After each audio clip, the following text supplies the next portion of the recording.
Temas más importantes en la coyuntura internacional. Soy Maximiliano Espejel, gracias por acompañarnos en la señal de Heraldo Televisión y vamos a abrir el debate de la mesa de hoy con la siguiente pregunta.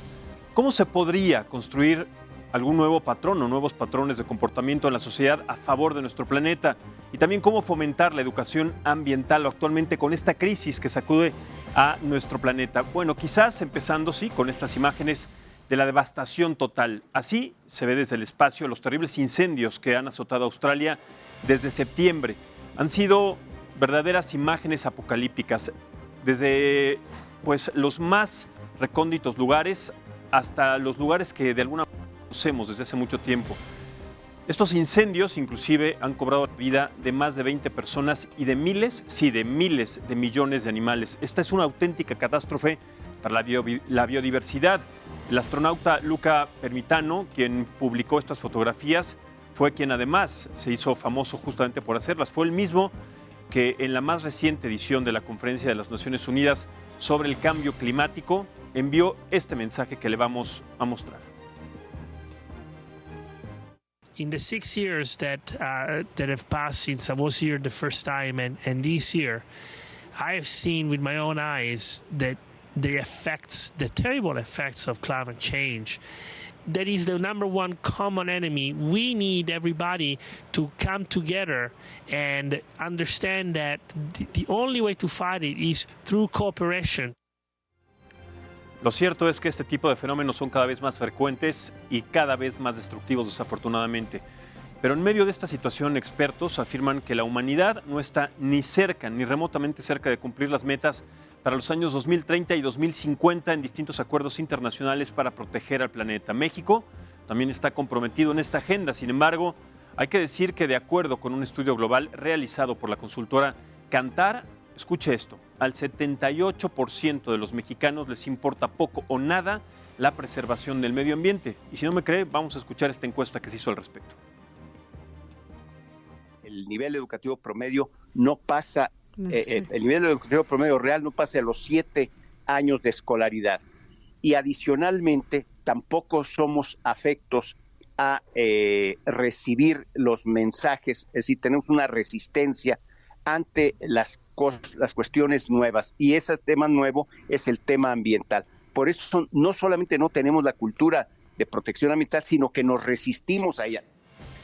Bueno, es un tema que sobra por demás decir que es indispensable tocarlo, analizarlo, debatirlo, si es que es posible. Es un tema que tenemos que tratar todo el tiempo, contundentemente y además de manera siempre significativa. Vamos a hablar entonces de este tema. Tenemos en la mesa personajes muy importantes justamente para que nos acompañen a hablar y a desmenuzar este tema. Le doy la bienvenida primero a Fabrice Villamoé. Él es profesor de arquitectura bioclimática y también permacultor. Muchísimas gracias y bienvenido. Muchas gracias por la invitación. Al contrario, muchas gracias. Está también con nosotros en esta mesa Alicia Silva Villanueva. Ella es maestra en Administración de Empresas Socioambientales y directora de Revitaliza Consultores. Muchísimas gracias, bienvenida. Un placer estar aquí y emocionada por hablar de este tema, que es muy importante. Totalmente, muchas gracias. Y finalmente también saludo con mucho gusto a Jessica Paola Hermoso López Araiza. Ella es maestra en Innovación Educativa para la Sustentabilidad y coordinadora del proyecto 2020 en Sofía Cultura, Arte y Sabiduría. Muchísimas gracias. Mucho gusto y gracias por la invitación también. Al contrario, muchísimas gracias. A ver, este es un tema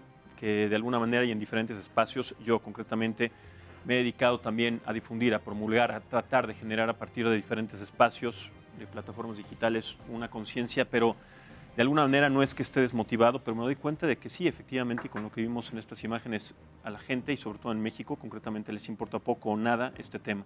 Cuando estamos hablando del 78% de la población que no tiene ni idea, que no le interesa, que de alguna manera viene desde la educación, no solamente de la escuela, sino del hogar, pues estamos en una situación grave. Y además, tomando en cuenta los diferentes escenarios, como el de Australia, en Brasil, el año pasado, lo que vemos en Estados Unidos con los incendios forestales, en nuestro país también en el norte, en fin, bueno, podemos hacer una lista. ¿Qué nos espera entonces para las metas, sí, tratadas, establecidas para el 2030 y ya no se diga para el 2050? Empiezo con usted, Alicia. Pues mira, yo te voy a decir que podríamos decir que la educación ambiental y la sensibilidad al cambio climático es una cuestión generacional. Hoy me tocó estar en un desayuno donde nos presentaban el Tren Maya y la gente de más de 70 decía, no, lo importante es comer, no importa el medio ambiente, estos medioambientalistas son unos exagerados. Y pero fíjese qué ironía, lo importante es comer. ¿De dónde piensan que sale la comida, no? Exactamente, exactamente. Entonces hay todo un trending topic donde dice, ok, boomers, ¿qué es lo que está pasando? Y yo les decía, la gente tiene que estar joven de corazón y darse cuenta que tenemos que pensar en el futuro y que no hay absolutamente ningún futuro posible si no hay un medio ambiente y no hay una educación ambiental. Claro. Yo sí creo que estas nuevas generaciones ya nacieron con el cambio climático encima, entonces hay muchísima más sensibilidad en las nuevas generaciones, en la gente joven y en la gente joven de corazón, en el sentido de que esto es primordial y tiene que ver con la resiliencia, no tiene que ver con ser verde y ser de moda y ser nada de eso. O sea, sí hemos visto un cambio muy importante en la sensibilidad y en darte cuenta que las cosas están pasando, ¿no? España por fin declara emergencia climática hasta que las olas están chocando en sus playas, ¿no? Pero mucha de la resistencia pues está cayendo cada día más y las nuevas generaciones yo creo que traen un impulso mucho más grande en ese sentido. Entonces, bueno, yo sí tengo muchísima confianza que las nuevas generaciones verdaderamente apoyemos a dar el cambio y no tiene que ver con edad, sino con cómo está y dónde está tu corazón y que sepas que tienes que tomar acciones y informarte sobre las cosas correctas. En nuestro hacer de consultoría ambiental y de educación ambiental, siempre nos encontramos gente que cree que no tenemos que cuidar el agua o que no tenemos que poner plantas de tratamiento porque ya tenemos suministro y drenaje. Y no entendemos que tenemos una crisis climática, una presión hídrica en todo el país donde no hay agua y que ya existe la tecnología para ser autosuficientes y dejar de demandar. Entonces, esta sensibilidad tiene que ver con educación y tenemos que sensibilizar y educar a todas las generaciones, a todos los profesionistas. Totalmente. Desde 1980, más o menos está el dato, corrígeme si me equivoco, el 40% de los mantos acuíferos o generadores de agua dulce han desaparecido por completo. El 40%, estamos hablando de casi la mitad.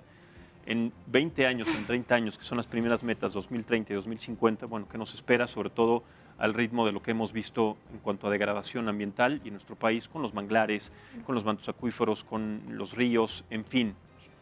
Yo veo un panorama verdaderamente desastroso. No quiero tocarlo de esa manera, no quiero decirlo así, pero sí me alerta de alguna manera dejarle a nuestros hijos, a nuestros nietos, un lugar en el que las condiciones sean prácticamente imposibles o muy complicadas para sobrevivir.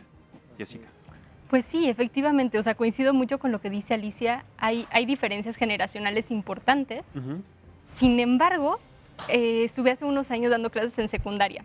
Y efectivamente, ¿no? O sea, tú platicas con los niños, hablas de estos temas ambientales y en el discurso todo es, sí, hay que cuidar el medio ambiente, sí, hay que hacer esto, hay que hacer lo otro. Pero luego falta la acción, que eso es todavía lo más difícil de todo, ¿no? Estuvimos con ellos como un mes hablando sobre justamente un proyecto de sensibilización del agua, platicaron con una persona que vivía en Ciudad del Cabo, les contó toda la experiencia que tuvieron cuando casi se quedaron sin agua. Y en una reflexión con ellos les decía, bueno, hemos estado estudiando esto durante un mes. ¿Han cambiado su forma de cuidar el agua? Y no el silencio incómodo, dos manitas levantadas.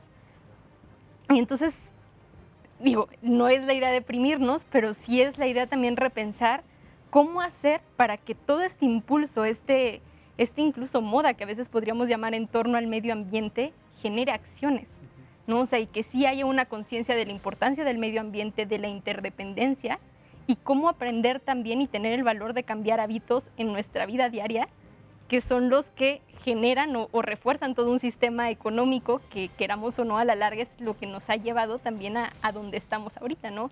Un mundo muy materialista, de consumismo. Incluso a veces cuando se habla de desarrollo sustentable, pues hay que matizar, ¿no? O sea, ¿qué es lo que prime, el ambiente o el desarrollo económico? Entonces, hay mucho que hacer, pero creo que efectivamente es un tema que ya se habla más y eso da oportunidad a que haya esperanza. Totalmente, pero además todo va ligado y tomando en cuenta que desde el núcleo, del origen, un modelo económico, un desarrollo de cualquier país, de una sociedad, viene primero con el tratamiento, con la conciencia y con el cuidado del medio ambiente, pues todo lo demás no se podría contemplar. Fabrice, dentro de tu experiencia como arquitecto en este bioclimático, en este adepto.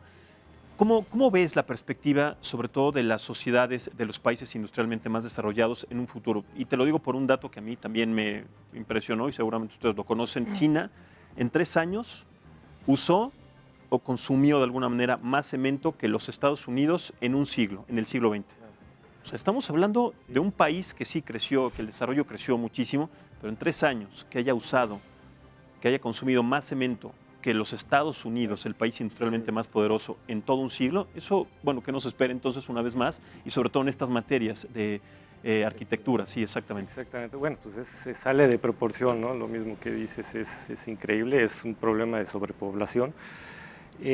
Afortunadamente hay soluciones, nada más que sí es cada quien que le nazca esa solución, que salga del corazón, como comentabas, porque las soluciones las hay, pero las intenciones de gobierno, de empresas, pues no sé si se quede nada más ahí, ¿no? En palabras, sino que tiene que ser una voluntad que sea de cada quien, y las soluciones las hay.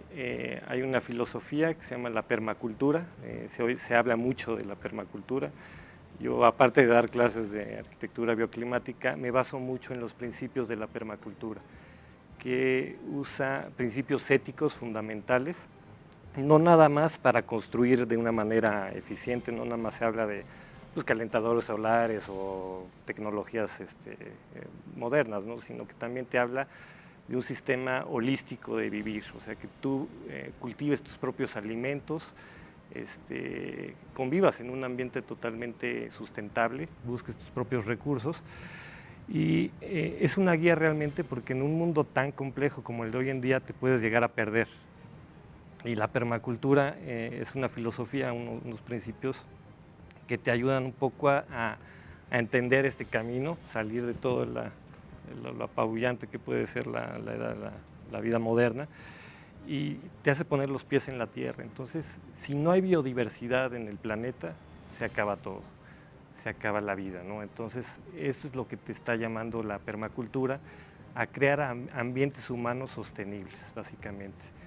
Y mi perspectiva de ver cómo estas nuevas generaciones, cómo están recibiendo toda esta información, están muy dispersos, o sea, y no es para menos, ¿no? O sea, para el problema que hay en un futuro, tienes que tener como bien claro exactamente hacia dónde va la arquitectura, en este caso que me preguntas, y tiene que ser de una manera sustentable. Usar los recursos que hay en el país, o en el municipio, en el estado, o sea, usar materiales naturales.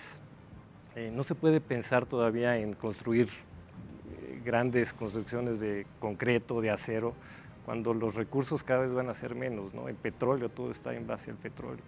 Entonces, el consumo de combustibles fósiles, además, que de exactamente, alguna manera cada vez debería de ser menos contemplado usar estos recursos, pero cada vez se hace más, se buscan yacimientos a más profundidad, se toman en cuenta también, sobre todo, y lo voy a decir de esta manera, porque aquí tenemos afortunadamente la libertad para hacerlo, se toman en cuenta como proyectos principales de la administración de un gobierno, un proyecto como una refinería, Dos Bocas, en un lugar en donde además ambientalmente no está establecido científicamente que sea el mejor lugar. Sí, es para desarrollar el sureste de nuestro país, que es uno de los lugares más vulnerables, pero hablamos del Tren Maya, y no hay de alguna manera un estudio con sustentabilidad para generar proyectos tan faraónicos como estos, ¿no? Se sigue apostando por eso, ¿no? Y hay otras alternativas precisamente. Entonces, hay algo que ya está construido, las ciudades ya están construidas, no puedes remediarlo. Simplemente, pues, si hay que demoler, pues se construye un parque.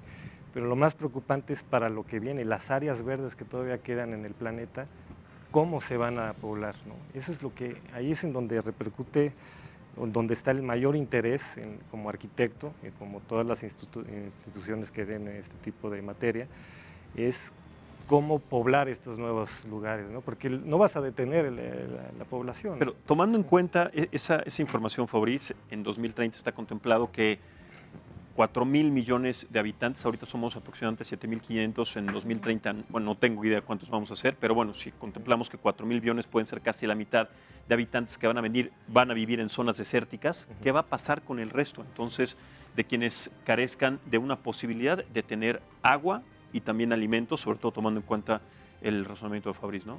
Es que justamente cuando hablamos de la vulnerabilidad del cambio, frente al cambio climático, mucha de lo que va a suceder es que va a haber muchísima migración. Entonces, Esta migración involuntaria. migración ¿no? involuntaria, pues porque se desertifican, o sea, todo lo que está pasando en el Medio Oriente tiene que ver con cambio climático, incluso lo que está pasando en Siria tiene que ver con cambio climático.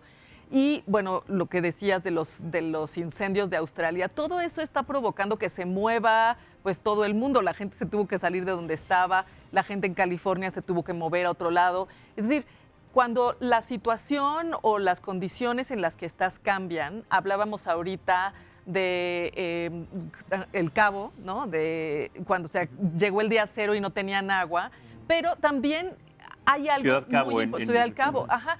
Hay algo muy, muy importante y yo sí quiero decir que cuando uno pone las condiciones para la vida otra vez, la vida resurge y ha sido muy impresionante. Por ejemplo, te quiero dar un dato muy impresionante. Las zonas que delimitaron después de las bombas de Hiroshima, e incluso Chernobyl, ahorita tienen una explosión impresionante de biodiversidad, de animales, de flora, de fauna. Que la vida siempre encuentra el camino para salir encuentra el adelante, camino. claro. Entonces, ¿qué es lo que tenemos que aprender? Pues en términos de educación ambiental tenemos que entender cómo funciona la vida y qué necesitamos poner para que tengamos las condiciones para surgir la vida. O sea, nosotros sí trabajamos con tecnología, con edificios gigantescos, con proyectos de muchísimo impacto y ahora sabemos que existe ya la tecnología y la inteligencia humana para poder desarrollar proyectos que no nada más no impacten, sino hasta regeneren. Por ejemplo, ya estamos haciendo proyectos net zero o net positive. ¿Qué quiere decir? Que estamos produciendo más energía de la que demandamos, estamos cerrando los ciclos de agua, estamos creando ciclos de corredores biológicos en nuestros proyectos, donde estamos reusando el ciclo natural del agua. Entonces, captas el agua, la filtras, la purificas. O sea, toda esa tecnología ya está y es mucho más accesible de lo que la gente se imagina. Mira, solamente agua potable y el agua. Todo el mundo se va como loco a comprar el multinivel como la flor de la abundancia, cuando los filtros de agua, que son lo más simple, que son de 3 etapas, donde le quitas los sólidos suspendidos, donde le quitas los metales pesados y donde le quitas las bacterias, valen menos de 3,000 pesos. Claro, pero ahí está la falta de conocimiento y la falta de conciencia y educación sobre el medio ambiente, que al 78% de la población no le interesa. Exactamente. Entonces, pues claro, tu tía Panchita te vende el multinivel y tú ¿Cómo crees sabías que se estás llama Panchita? tomando... No es cierto, no es cierto.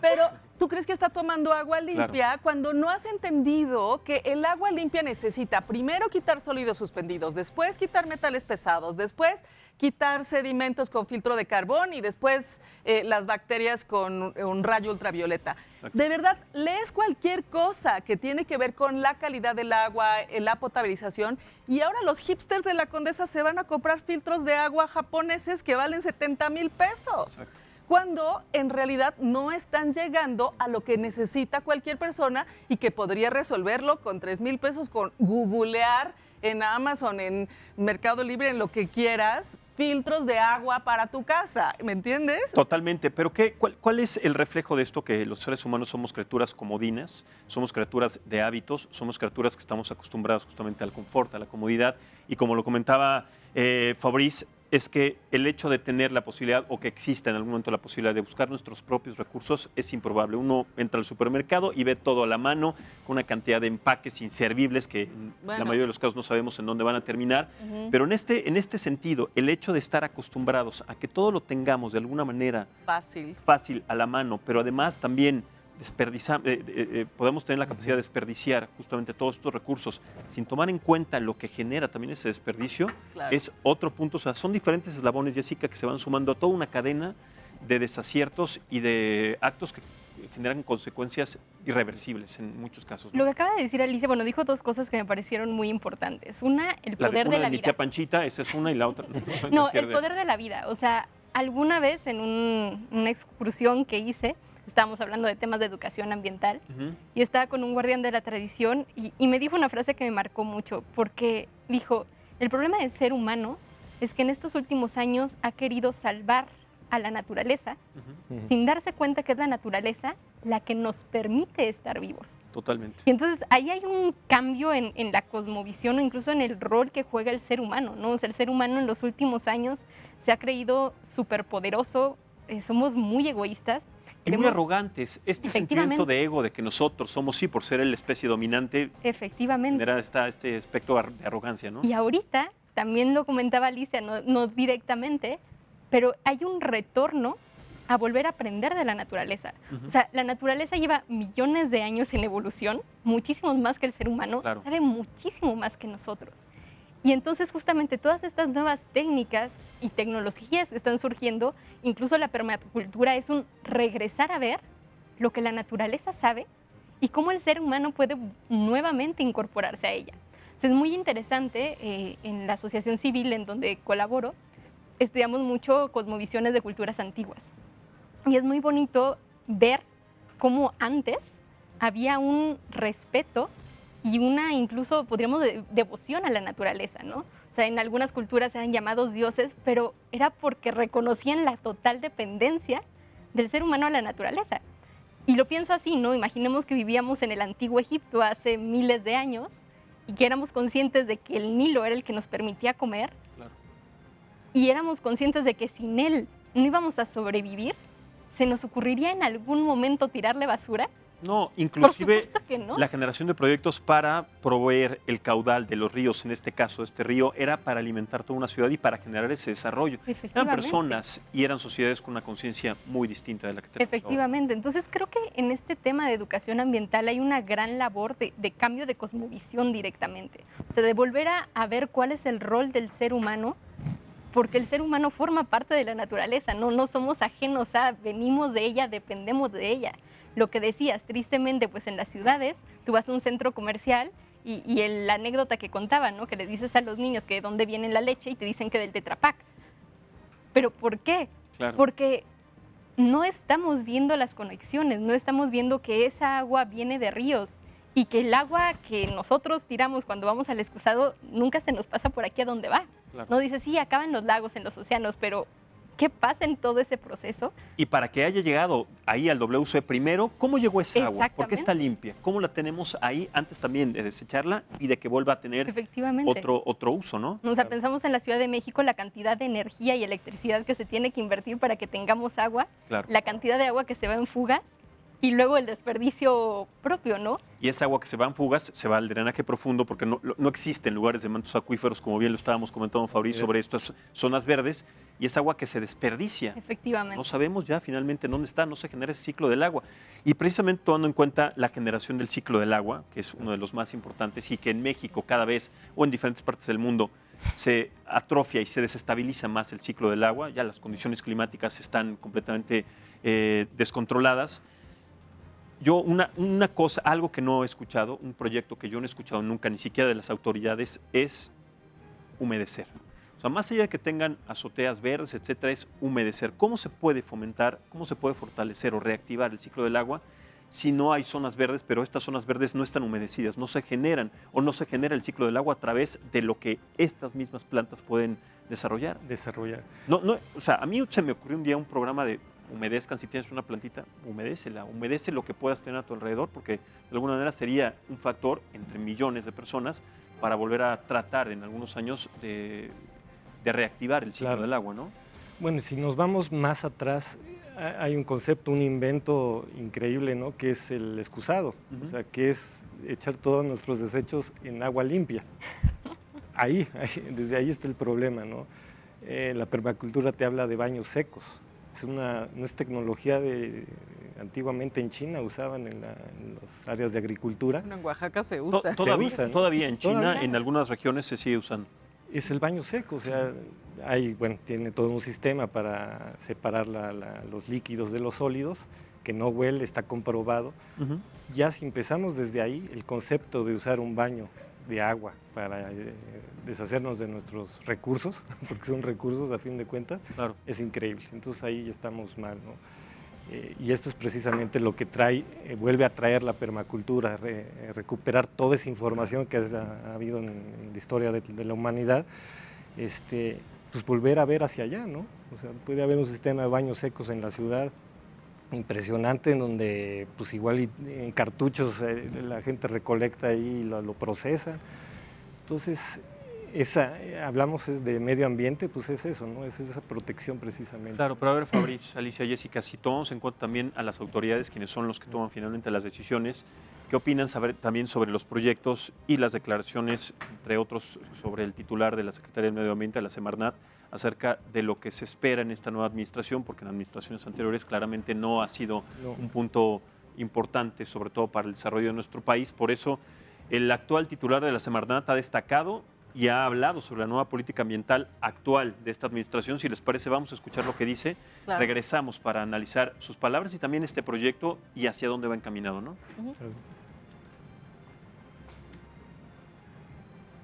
Bueno, vamos a recuperarlo en un momento más. Estas situaciones de la televisión en vivo de que parece que está ahí, sí. pero... Yo quería ahondar un poco más en lo del agua antes de que pasen esto.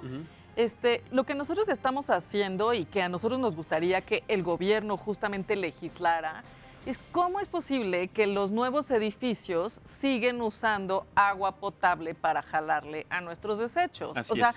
De verdad creo que debería de haber una regulación y debería de estar prohibido que todas las nuevas edificaciones tuvieran esto que le jalas con... O sea, las plantas de tratamiento podrían surtirse, dar miles de vueltas y hacer que nuestros edificios funcionen sin tener que jalarle agua potable. O sea, hay muchas cosas que deberíamos de dar casi incentivos, porque ya hay mucho...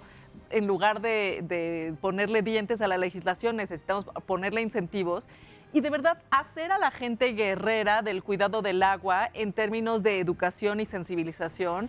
De verdad tenemos que pensar que es como el canibalismo, jalarle a 4 o 5 litros de agua potable cuando vas al baño. Entonces, sí necesitamos esta sensibilización y decir, a ver, ¿qué tengo que hacer para dejar de usar agua potable en mis baños? Pero más allá de la sensibilización, vamos a ver si existe la infraestructura y la tecnología. Fabriz, ¿existiría así la posibilidad de que en los nuevos desarrollos de hoteles, de departamentos, desarrollos habitacionales, concretamente en nuestro país o en cualquier otra parte del mundo, sí exista este proyecto para edificar un edificio y poder separar el agua con la que nos bañamos, la que de alguna manera usamos para usos de limpieza y la que podemos usar también para el excusado, etcétera? ¿Se puede generar un proyecto o a partir de los nuevos proyectos estas estructuras y que además sean de alguna manera forzosas? O sea, no se puede construir un edificio a partir de estas nuevas leyes si no viene con estas características. Totalmente, totalmente. Y está el ejemplo de un personaje millonario, Bill Gates, que está apostando por, no sé si han oído, trae un súper proyecto a nivel, pues, obviamente, de estas personalidades, de inventar baños secos, o sea, que ya no usen agua, que no usemos agua en todo nuestro drenaje, ¿no? O sea, que no existan los drenajes ya.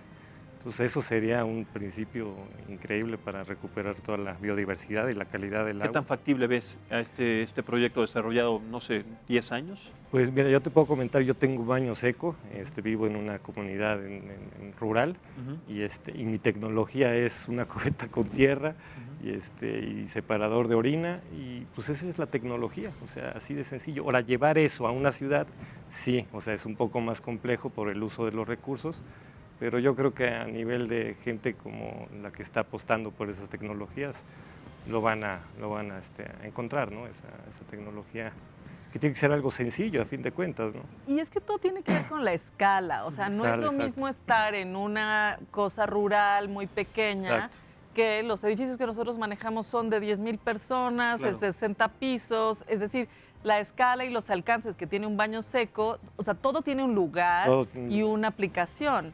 O sea, la aproximación que vas a dar en un ambiente rural es una y la aproximación que vas a dar a un edificio inteligente de 60 pisos. Ahora, yo platicaba que en México hacemos proyectos de 150,000 metros cuadrados y en América Latina se me quedaba viendo como, ¿qué onda con ustedes? ¿No? Porque se nos olvida que somos parte de América del Norte y que tenemos unos impactos tremendos al medio ambiente a nivel construcción y a nivel todo, ¿no?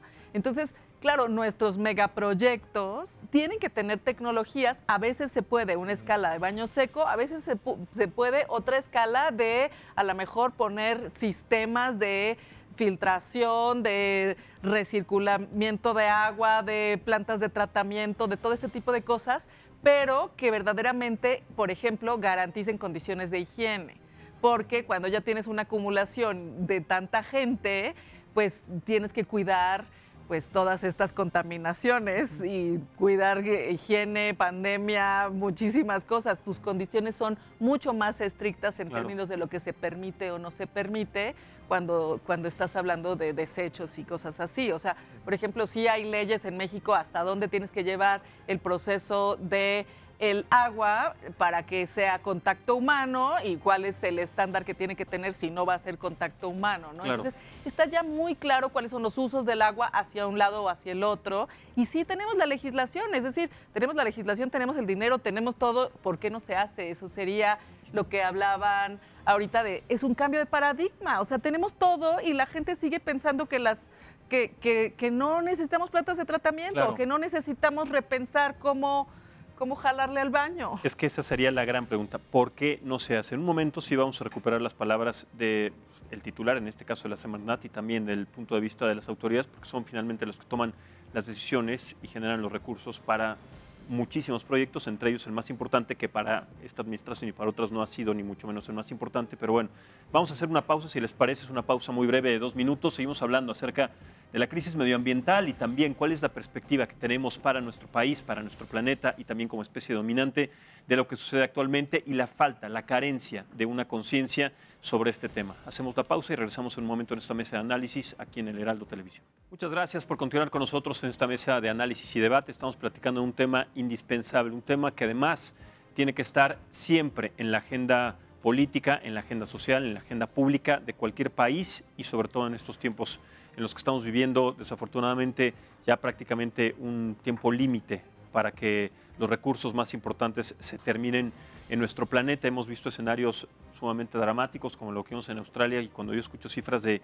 1 millón de millones de animales, o sea, 1.000 millones de animales muertos, 1.000 millones. O sea, eso es verdaderamente brutal, no tiene precedentes, es irreversible, es algo que de alguna manera, también hay una frase que ustedes seguramente conocen que dice, cuando veas las barbas de tu vecino cortar, pon las tuyas a remojar.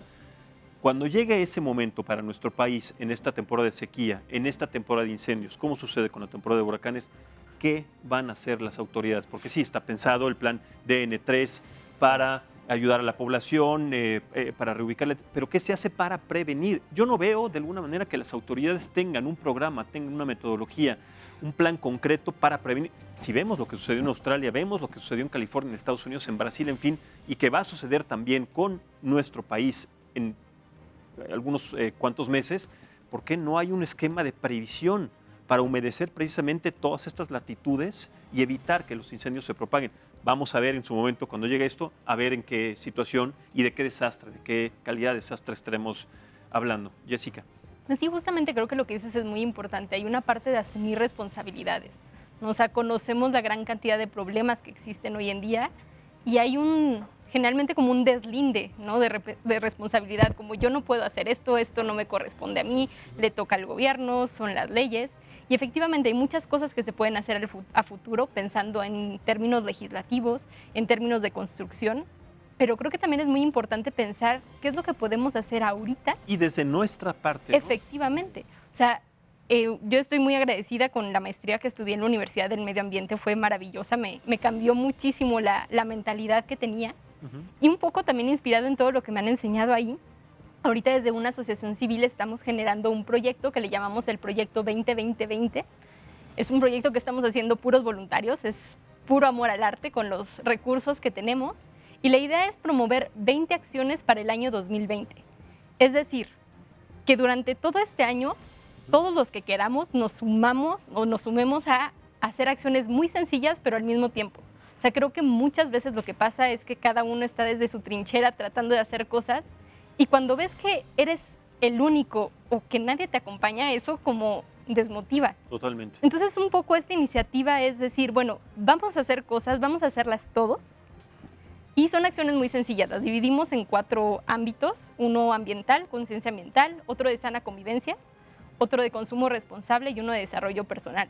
Porque también si tú como ser humano no estás bien, ¿cómo vas a querer hacer algo por tu Expliquemos entorno? cada una, o sea, con cierto detalle para tomar en cuenta Claro y sobre que todo sí. para entender Pues mira, para empezar, la sostenibilidad justamente parte de eso, o sea, un equilibrio entre el ambiente, la sociedad Ujú. y la economía, ¿no? Entonces, justamente por eso tomamos estos 3 ámbitos.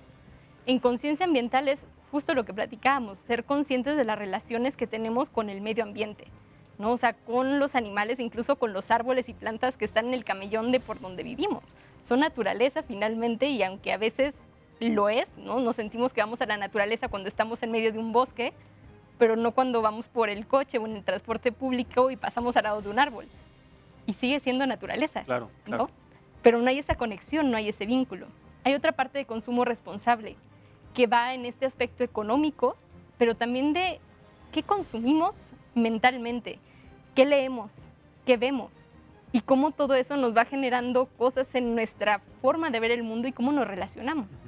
El otro también es sana convivencia, perdón, porque eso, somos seres sociales y necesitamos relacionarnos sanamente, porque la reflexión es, si yo ni siquiera me puedo llevar bien con mi familia, con mis amigos, con mis hermanos, ¿cómo me voy a llevar bien con la naturaleza?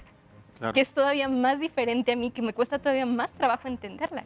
Y para relacionarnos y para saber relacionarnos necesitamos generar, entre muchos otros aspectos, Claro. empatía. Si no somos Efectivamente. empáticos con nuestro entorno, con nuestros seres queridos, con la naturaleza, con lo que de alguna manera nos rodea, no se puede generar esta relación, esta conciencia de relación.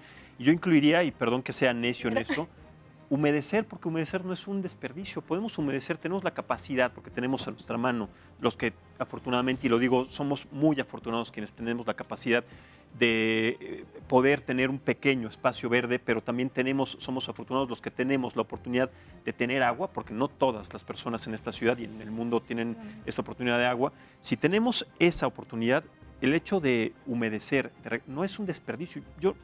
Me parece que me parece impresionante cómo un porcentaje grande e importante de personas piensan que es un desperdicio regar o humedecer zonas verdes de alguna manera. Justamente, bueno, si Sí, me Jessica, permites, y voy contigo después. sí. una de las acciones que estamos proponiendo, o sea, estas acciones, la idea es que se van a difundir por redes sociales, que las podamos ir haciendo y para adquirir hábitos. Y justamente en conciencia ambiental, una de las acciones que tenemos es cuidar una planta que puede ser el árbol de tu camellón, y empezar a generar este vínculo. Adoptarlo es cuidarlo, es Exactamente. verlo crecer y ver que Exactamente. se desarrolle, ¿no? Regarlo, estar con él y ver que es un ser vivo como tú. Entonces, bueno, son este tipo de acciones que son muy sencillas, que realmente no implican una inversión económica, porque pues bueno, hay muchas ideas maravillosas, pero a veces hay gente que no tiene el recurso para hacerlo.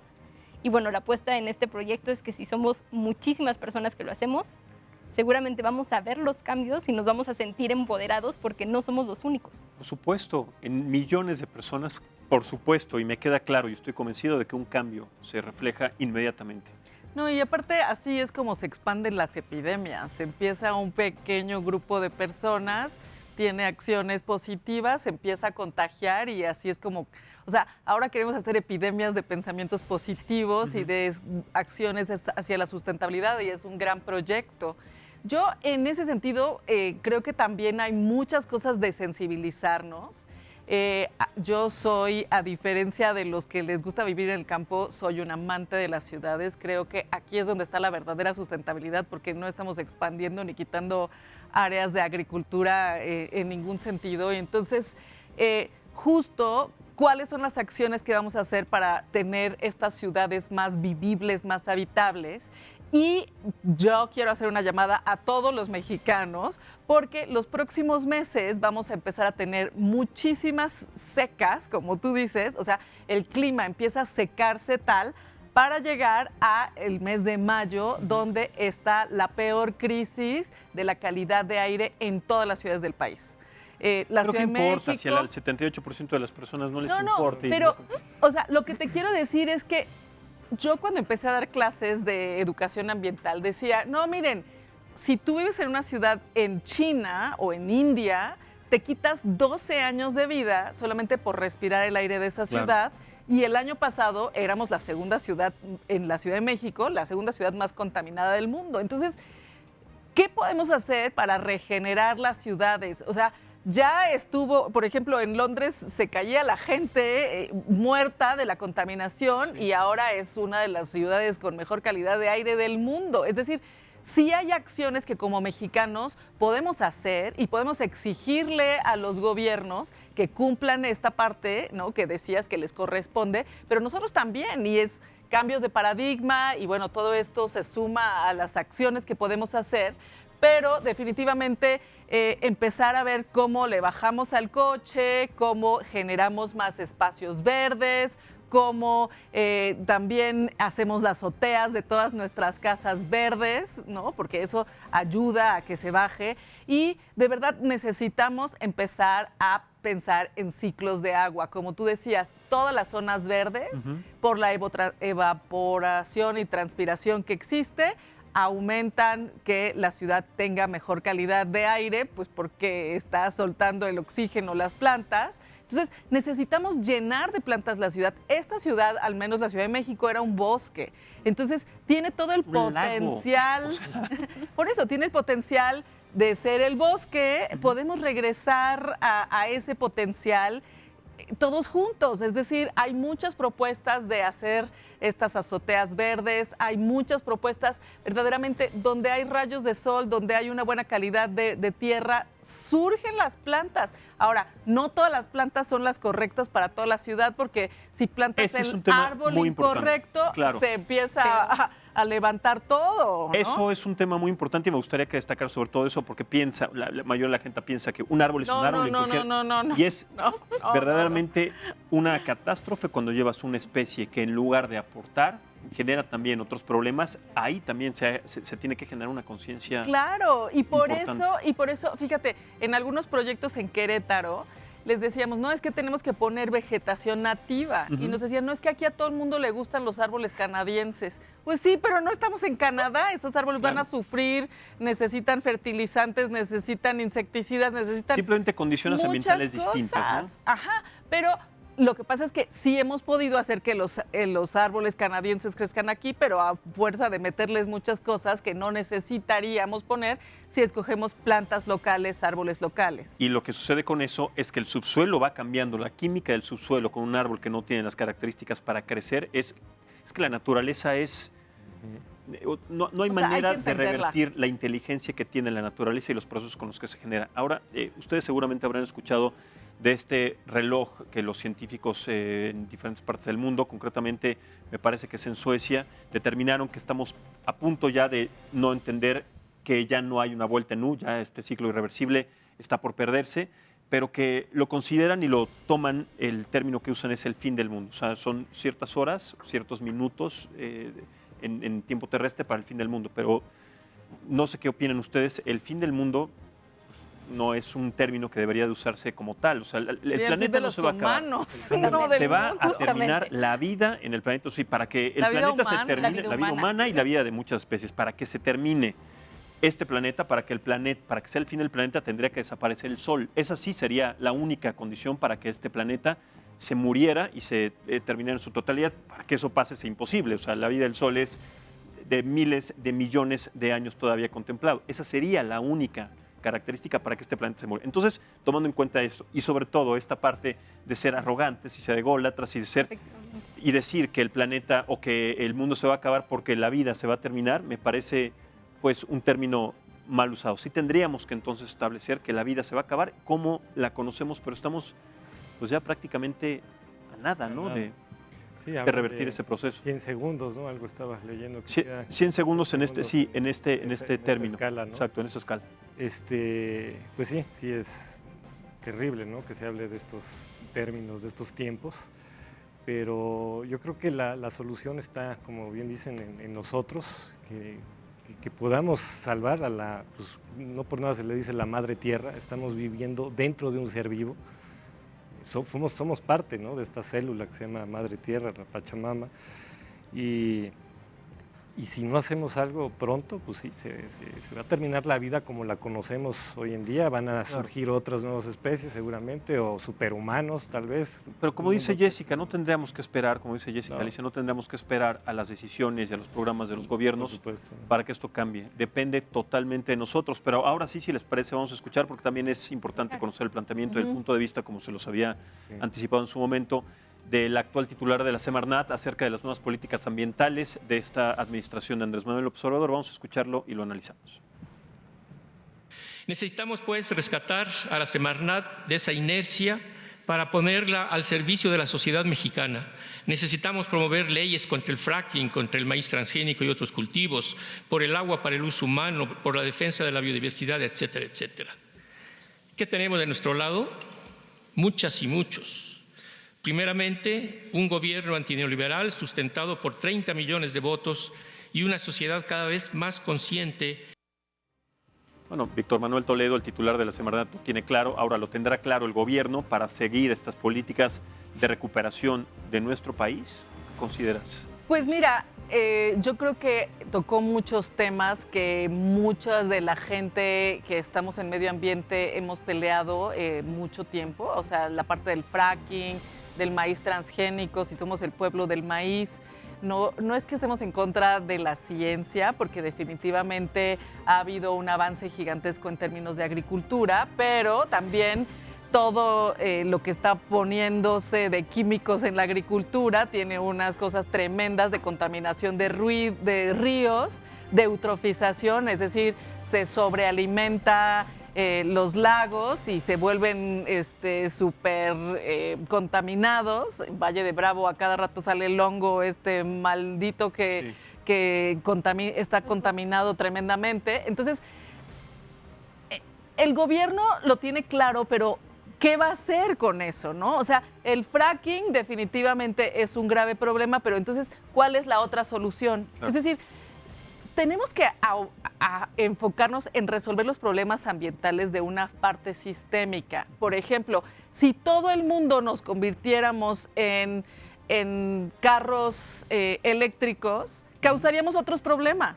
Yo creo que los carros eléctricos son muy buenos y muy ecológicos, pero si no hay un suministro eléctrico limpio, entonces vamos a crear un problema gravísimo. Entonces, no es que esté a favor de los carros de gasolina, pero esa transición tiene que quedarse en un sistema entero. Y dijiste algo importante, y no es el auto de gasolina tal cual, sino que lo que determina verdaderamente, y está comprobado, la contaminación atmosférica desde el consumo de los combustibles fósiles es el peso.